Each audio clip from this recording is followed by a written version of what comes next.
che gira bene.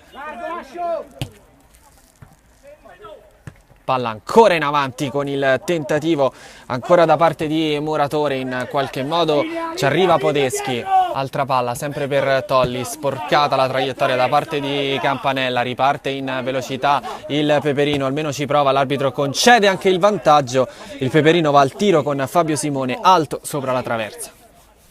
Murata, non c'è fallo qui su Tolli, riparte allora il Peperino, la palla centrale per Simone, avanza ancora il numero 8 Podeschi in due tempi a bloccare il secondo tentativo del numero 8 del Peperino.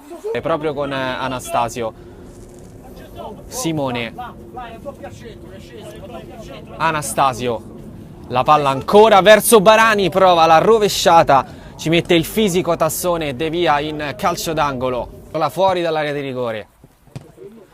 Buono qui l'aggancio, poi la verticalizzazione per Fiorini, arriva a rimorchio la conclusione del numero 8 di Fabio Simone su Gela con un gol, una prestazione spettacolare specialmente in fase difensiva, e cala il poker per il Peperino La Rustica.